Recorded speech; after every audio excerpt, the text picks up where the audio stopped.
Ormston Hall, an all-men's dorm that holds a capacity of 100 residents and 30 residents on each of the 4 floors, is one of the oldest buildings at SAU.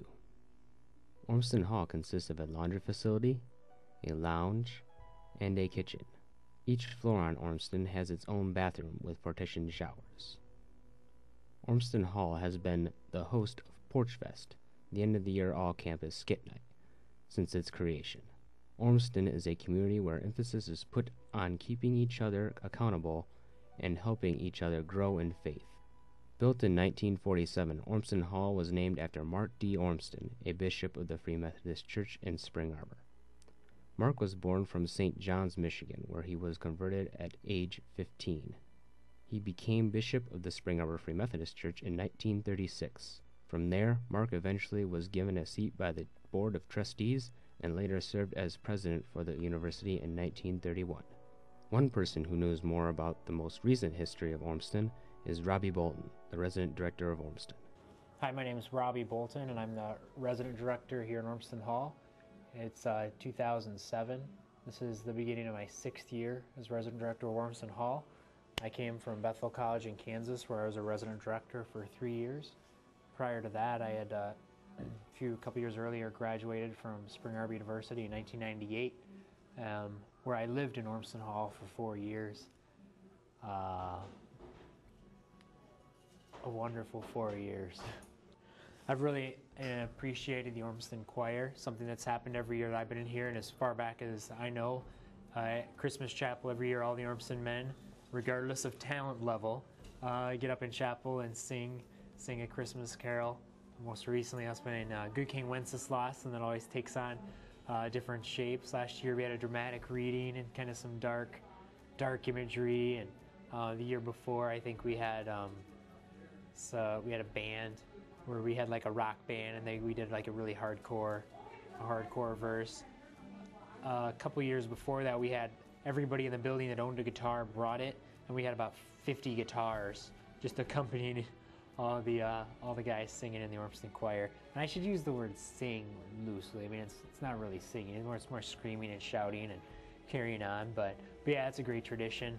Another great tradition at the same time is we take the Ormston picture, which you can see at Ormston for the last 20 years or so, right in the lobby and heading up the stairwell. We've got these 20 by 30 photos of all the guys that lived in the building, or at least drug themselves out of bed that morning to get there for the picture after chapel. Another person who spent a long time in Ormston is President Gerald Bates, the current president at Spring Arbor University. I lived on 2nd floor in Ormston, which is now 3rd floor, because when we were here, the 1st floor was a lounge and had a snack bar where your laundry facilities are now. You know, the lounge area had ping pong room, or ping pong tables, and a lot of lounge chairs and everything around. And then 1st floor, 2nd floor, and 3rd floor. 3rd floor was where they put the high school students for the most part. So it was a fairly small student body. I think high school and college altogether, we might have been 140 or 150, I don't know. Our dining room was in the lower level of Muffet, and we ate family style.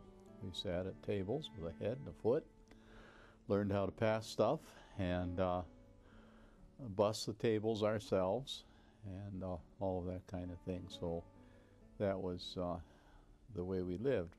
We got to know just about everybody, and not only on our floor, but in the whole school, high school and college. Dorm life was good. I had same roommate for 2 years, Richard Hawes, who still lives in the area and is active in alumni functions and things in this area. He's kind of vertically challenged, so we were sort of Mutt and Jeff in our room. But we had a lot of fun in the dormitory, a lot of good fellowship, made a lot of friends. Some of them are still around. We still see them, and we still value those connections. Other than the history of Ormston, each of them shared what they remembered about Ormston over the years. One of my first discipline situations that I dealt with when I came to Ormston back in the fall of 2002 was the RA at Ormston 3, Ben Creesh, comes down and he gets me. He's like, hey, you're not going to believe what these guys did up in their room. And I'm not.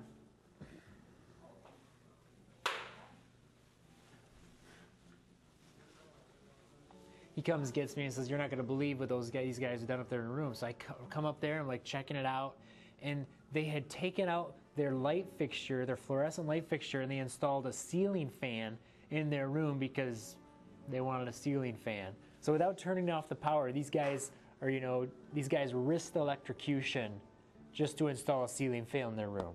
So I promptly turned off the breakers and had them uninstall it and reinstall the light fixture. One of our characters there was Bob Grote, who was a red-haired, kind of short student and full of mischief. I don't know, he did something to me one time, so I just went in his room and started pitching stuff out the window. He came in, I was just going with another armload to pitch it out the window. And some stuff like that. We had some interesting times. Since then, for the past 50 years, Ormston Hall has been a place where community takes place and young men grow in stature with God and their fellow man. As stated in the New Testament in Proverbs 27:17, "As iron sharpens iron, so one man sharpens another."